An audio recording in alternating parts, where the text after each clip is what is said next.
This is Rick Green with today's Constitutional Minute.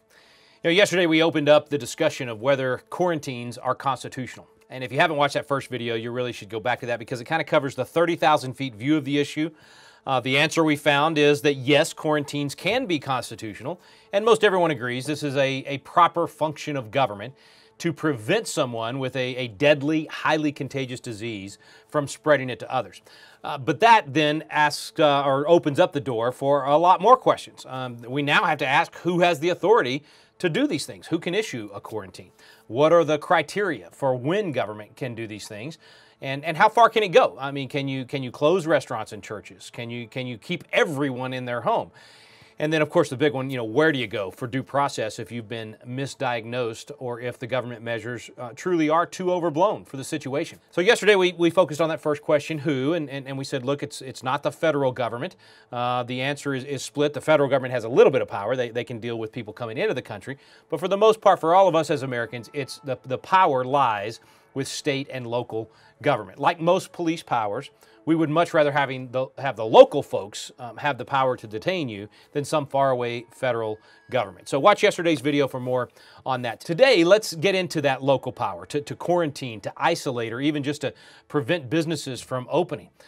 I know it seems so anti-American that a government official could order a business to close, even if that business did not have any known cases of the disease or even evidence that particular business would spread the disease. And I'll tell you, when this first happened in mid-March, I mean, my reaction to these governors and mayors shutting down bars and restaurants and churches, it was shock. I said, this is wrong. I mean, especially when some of these orders close certain businesses and not others, picking winners and losers. Some are essential, some are not.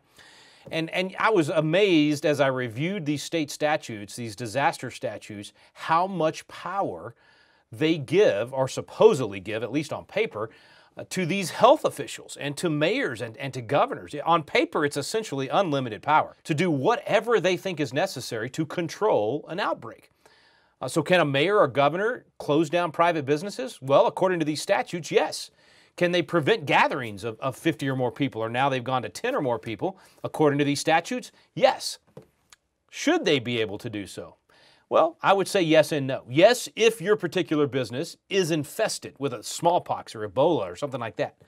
But no, absolutely they should not be able to do so with a blanket order across the entire state with zero evidence as to whether or not your particular business or location is spreading the disease. So really what we need to solve this in the long run is we need our legislators to rewrite these statutes and box in these out-of-control governors and mayors. Put them in some reasonable restrictions instead of this unlimited power that they think they have. They think they answer to no one at this point. And the way these statutes are written, once a public health disaster or a state of emergency or whatever the particular language is in your state, once that's done, once that's called, man, it's essentially carte blanche for these health officials and governors and mayors. Now, that does not mean that you lose your constitutional rights. Those statutes do not trump the Constitution. The Supremacy Clause of the Constitution trumps them. And we still all have our 14th Amendment rights of due process and equal protection. We still have our protections in the Bill of Rights. They're all being violated, right? Our freedom of religion, our freedom of speech, our freedom to assemble, to protest, to travel, our Second Amendment rights, even our Third Amendment rights with people being literally isolated into their homes and then coming into their homes in ankle bracelets and house arrest. I mean, these things are crazy. Fifth Amendment rights of not having our property taken from us. Businesses are being taken away from Americans right now and lives destroyed and fortunes destroyed and life savings destroyed. Look, the Constitution, as one federal appeals court has already said in one of the cases that we've won on this against a governor, the Court of Appeals, the Federal Court of Appeals said the Constitution does not sleep during a pandemic. And that's why we, the people, have to know our rights. That's why it's vitally important to know what the relief valves are. Where do you go for due process if the power is being abused and misapplied? We have some protections in state constitutions. In my home state of Texas, our Texas Constitution says that no one except the legislature can suspend the law. Well, our governor suspended the law. He put everybody on house arrest, and he said you couldn't open your business, you couldn't go to work. And he did it on his own, and we're now 2 months into this thing. So we're suing our governor based on the Texas Constitution, saying that only the legislature can do this. An interesting history fact here for you. That part of our Constitution, it's Article 1, Section 28 of the Texas Constitution. It used to have a comma there when it says it can only be done by the legislature, comma. It then said, or someone the legislature given power to do that. Well, that was taken out of the Texas Constitution through an amendment by the people of Texas 100 years ago, when a governor of Texas used that power to do martial law in a quarantine. How's that for irony, all right? And as a response to that, the people of Texas said, no more. One person should not have the power to do that. So our Texas Constitution now says that the governor should not be doing what he's doing. So we'll see how our lawsuit goes, and hopefully other people across the country will do the same thing to try to hold their mayors and their governors accountable. And some of those suits have already been won. So let's talk about what most states have attempted to do to try to keep these abuses from happening. A lot of those state statutes do have checks and measures for how a process like this would be implemented. But those checks and measures are typically about a detained individual having a right to have a hearing before a judge, or maybe due process measures aimed at an individual who's being forced to be tested or hauled off to isolation. That's good. We need those protections in the state statutes.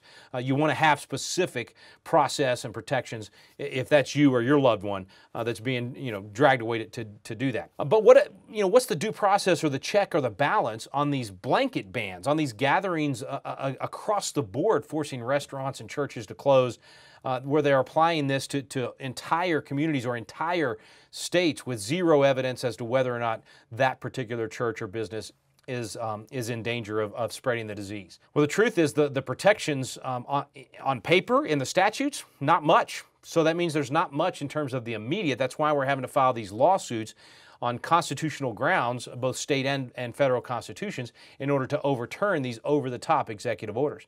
The bottom line, unfortunate take-home message is that if our elected leaders and their appointed health officials believe that they have unlimited power, they're going to exercise unlimited power. If they think the only way to stop the spread and to save lives is to use that power in these draconian dictator-type ways that we've never done in all of our history, then like most politicians in power, we gave them an inch, they have taken a mile. They've taken it as far as they possibly could. And so here's kind of what it boils down to and what will determine which lawsuits win and which lawsuits lose. Government has to prove that they have a compelling interest.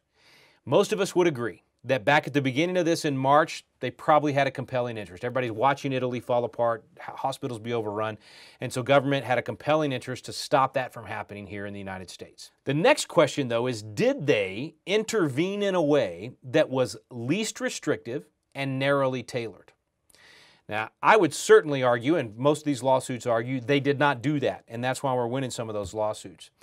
But let's look at those three things real quick. And here's a comparison for you in terms of when government intervenes in these ways. At times of war, your liberty does get restricted sometimes, and the president's at the apex of his power. The executive branch has the most power it'll ever have is at time of war. Well, at time of public health crisis, then your governors and your local governments, and mayors and counties and whatnot, they have their apex of power. This is the time when they have the most power.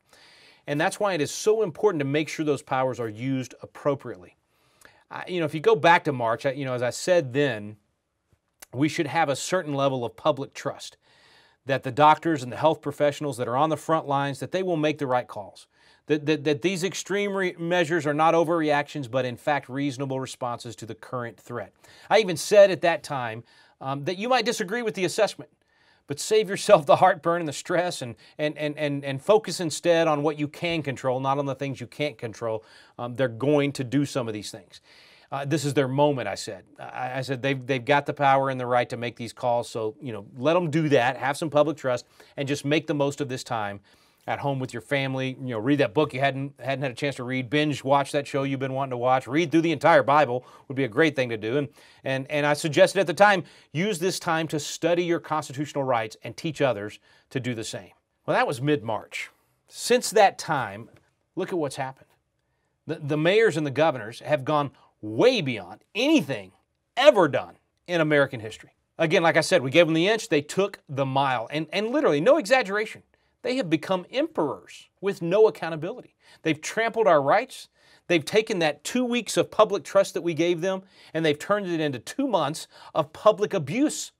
And now some of them are threatening to keep their dictator-like orders in place for more than a year. In other words, they've blown it.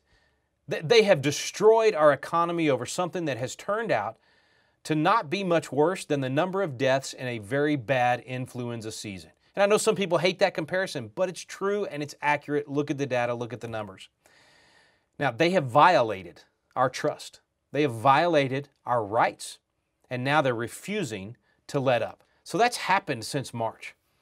And that makes my encouragement back then in March to study the Constitution even more important today than when I said that in March. I believe at this point the only way that we're going to end this tyranny is by knowing our rights and then defending and asserting those rights.